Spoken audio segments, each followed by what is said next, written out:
For the next corn specialist, I cannot use the word replacement. That's not right. But Ben has put together a photo montage up here of all of his years with Dr. Heiniger and whatnot, and I hope y'all enjoy visiting or looking at that. And then we're gonna have some remarks from Ron, and I think that we all just need to share stories. And I'll share one right quick. I can call the Pentagon and get a hold of the Joint Chiefs of Staff easier than I can get a hold of you. And I might actually get a return phone call from them. Persistence is the key. But I know that he is doing good work and doing things for people that need him worse than I do. He thinks. So anyway, Ron, come and talk to us. All right. Yeah, well, we had a deal going that if I answered 6 of her phone calls, I'd win a prize. So I finally got to 6 here about 6 months ago. First of all, you have to call me 10. That's right, I have to call you back 10. First of all, let me say you shouldn't have. I'm like that old soldier. I just want to fade away a little bit, but I really want to say thank you from the bottom of my heart.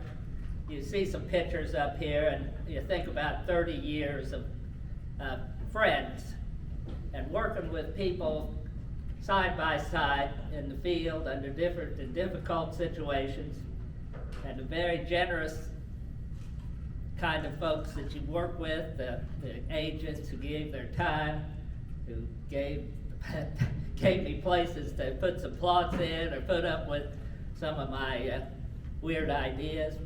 I think about the farmers who I've worked with on field days and other things, and how I was touched by their generosity, just allowing us to have a piece of ground to put something on, and it took their time away, just as it's taken your time away here today to come in here and share ice cream and some cake.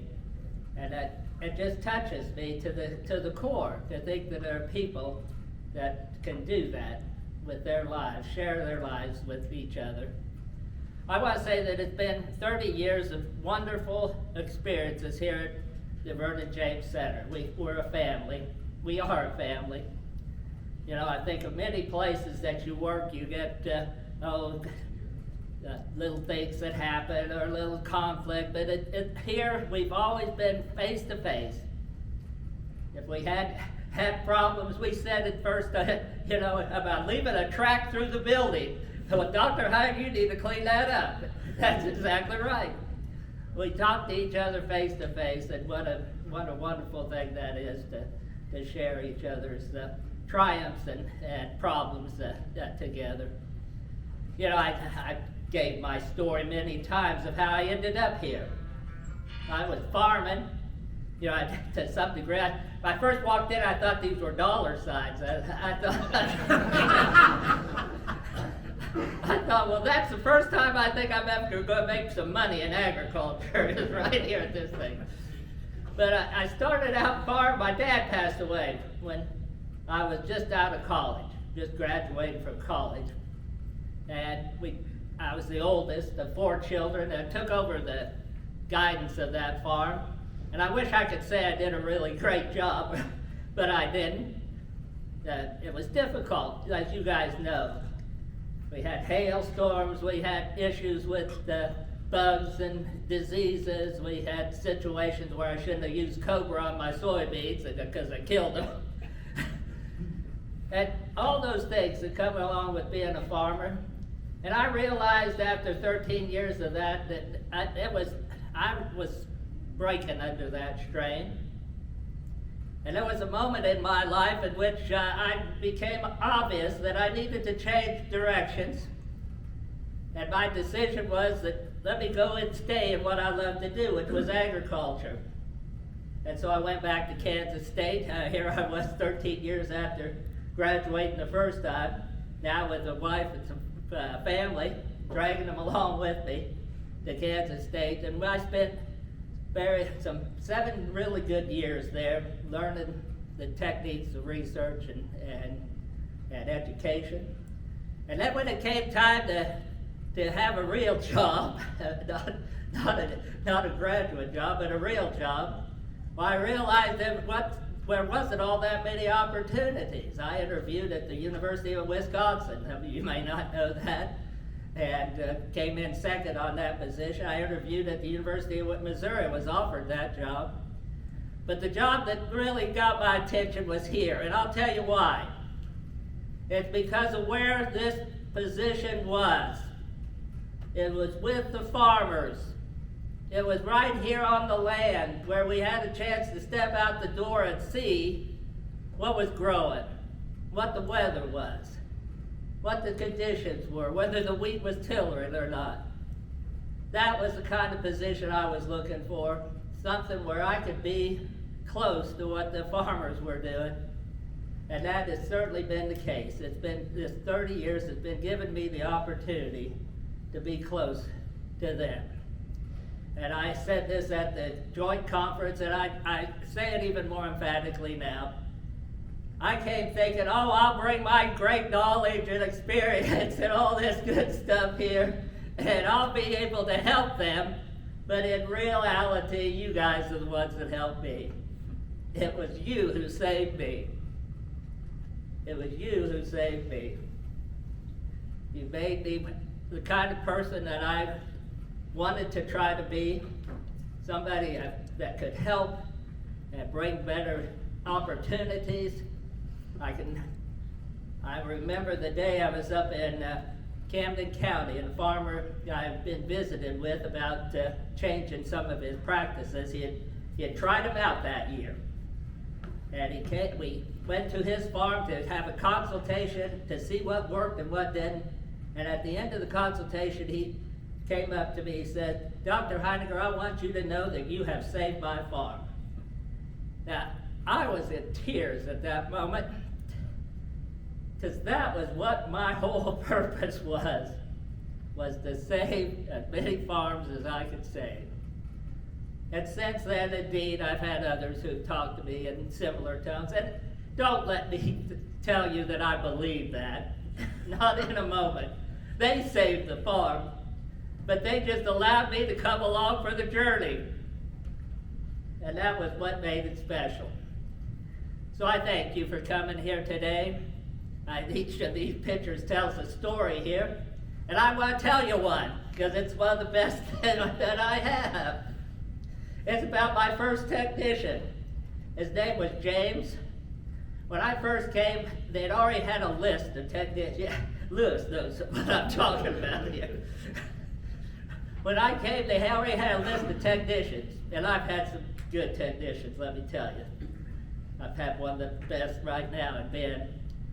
But they gave me a list. They'd already had this job open, and so they had a list of people on that list. And the first guy, so I narrowed it down by the resumes, and the first guy on my list was from Louisiana, had some experience as a technician. I went to the department, I said, I'd really like to have him come and show him what is involved here, so I know what his character is and whether he'll be a good technician. No, they wouldn't let me spend the money to bring him here, and he turned down the job. The second one, I said, well, he'll be good.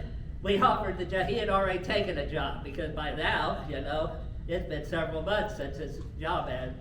So I ended up like 6 down the list. And his name was James.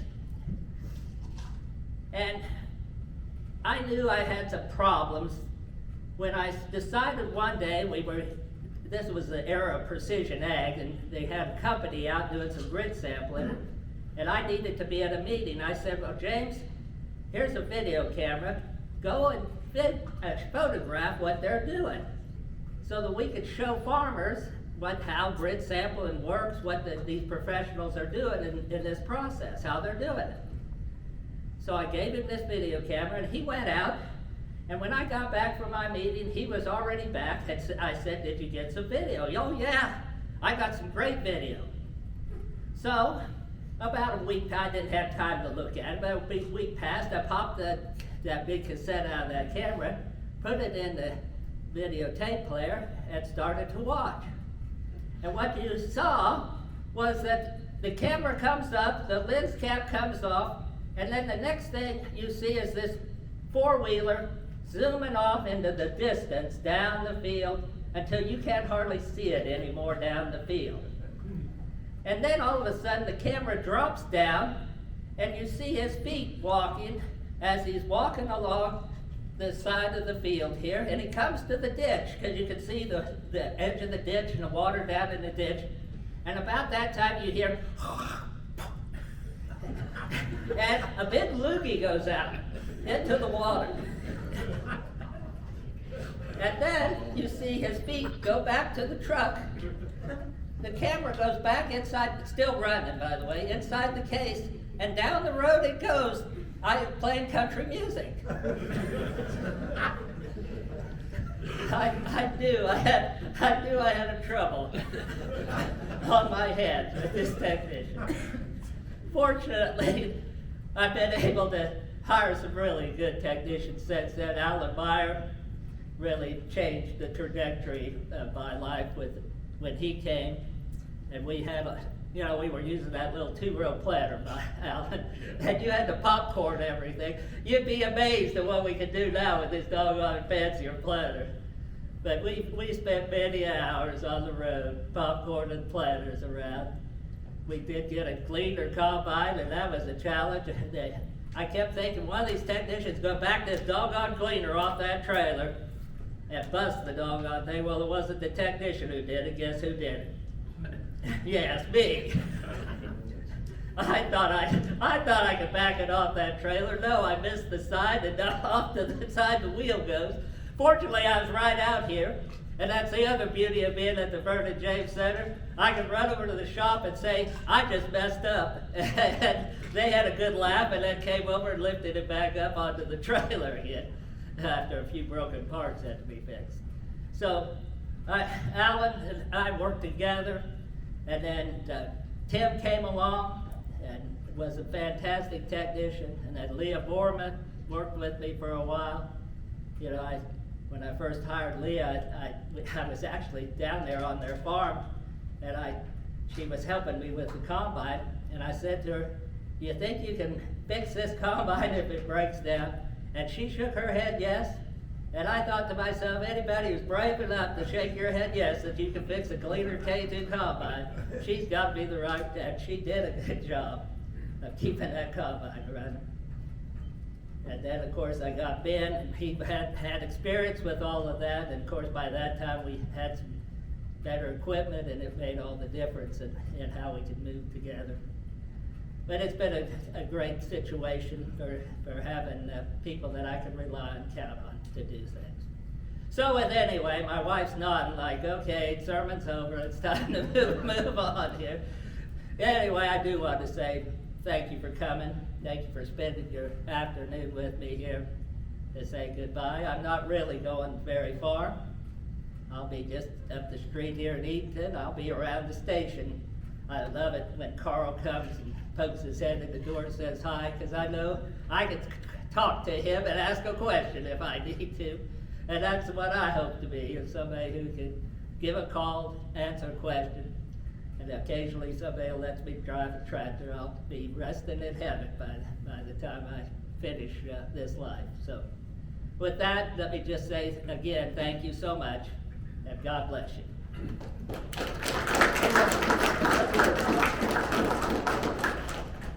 Doc, on behalf of everybody here at the Vernon James Center, I want to present you a song, a little token of our love. I want to say thank you. You're not going anywhere yet. I'm not going. You're not going anywhere Yeah, yet. I'm not going. I gotta have somebody ride that Gleaner combine. Yeah, that's right. Now there is somebody here who now can drive that, and I can drive that Gleaner.